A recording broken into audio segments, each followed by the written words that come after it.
Alright, welcome to the Word and Zero channel. Today we're going to react to something a little bit different. We're going to react to a live video.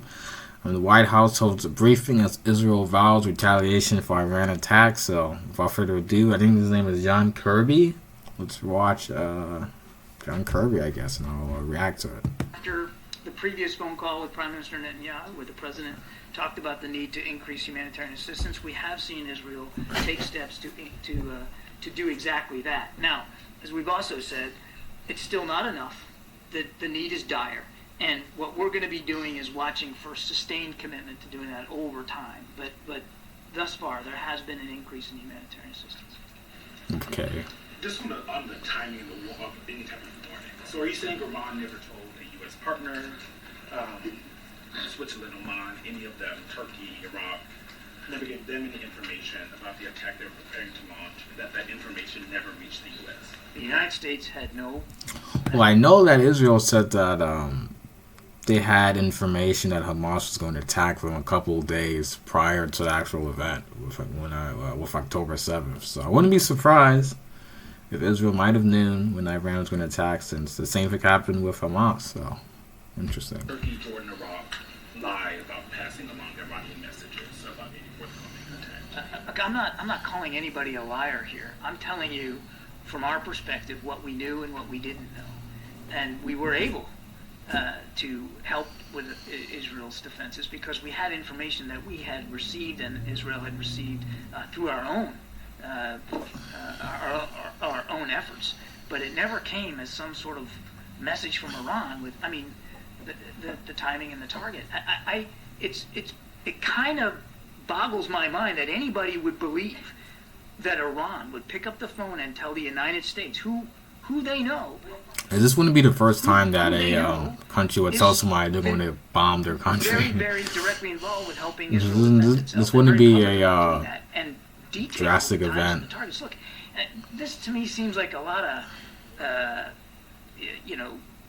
Monday morning quarterbacking kind of stuff. Woulda, coulda, shoulda, and maybe they want to make it appear like this was some sort of small pinprick of an attack that they never meant to succeed. You can't throw that much metal in the air, which they did,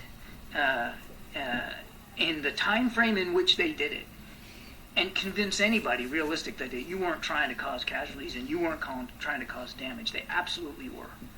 Just one more. Is the meeting with Israeli officials on Rafah is that happening this week? I don't have a date for you. We're still trying to get that nailed down. As I said earlier, we'd like to continue those conversations. Thank you, Karim. Hi, Admiral. House Majority Leader Scalise said on Friday that Speaker Johnson was negotiating with the White House modifications to the Ukraine aid package. Oh my God, more aid? What is being negotiated? And you just categorically said that the White House opposes standalone Israel bill. That's right. Supplement. Are you also opposed to changes to the supplemental, for example, changing aid to a loan? I know it would make your jobs a lot easier if I negotiated this thing up here in public, No, but I'm not going to do that. You're right, the President did have an opportunity to speak with Speaker Johnson and other congressional leaders, including McConnell and Jeffries, and he made it clear that the best and the fastest way to stand we're going to by our make sure that is for the House of we're Representatives going to do it to a take up the dual bipartisan package. bill that the Senate passed. Are you also opposed to the modifications? What's and wrong changes with a single you package when you oppose just donate to the one instead of both? Thank you so much, Sean. First of all, thank you for your dedication this weekend and keeping us all informed. I think we all saw more of you than our own families. It's real cool. You certainly saw more of me than my family did. I got two questions. First of all, administration officials told us on Sunday that they had help from India, China, and Iraq. Can you just detail, give us some of the details on that? And does that represent a move forward in U.S.-China relations that you were able to cooperate on in thwarting this? Yeah, as I said earlier, I think I'll let other countries speak to their participation and cooperation and the degree that they're comfortable doing that. I can only speak for the United States and what we did. represent a step forward for the U.S.? I think what it says is, without getting into the specific contributions of other countries, as I said in my opening statement, it shows that Israel's not standing alone. That unlike Iran, which is increasingly isolated on the world stage, Israel has friends. Israel has not too many friends in great the skill, great professionalism, great military capability, and a lot of that's countries, not by accident. especially in the UN. All of that comes from There's not too many particularly from the United friends. States, but other countries as well. If the U.S. can and allies can help shoot down Iranian drones over Israel, why can't they do the same over Ukraine? Yeah, I knew this question was coming too. Then Different answer. different conflicts, different airspace, different threat picture. The president has been clear since the beginning of the conflict in Ukraine. The United States is not going to be involved in that conflict in a combat role, and we haven't. We have been providing Ukraine the tools that they need to help defend their airspace, and unfortunately, we can't do that right now because we don't have that national security supplemental funding that they so desperately need.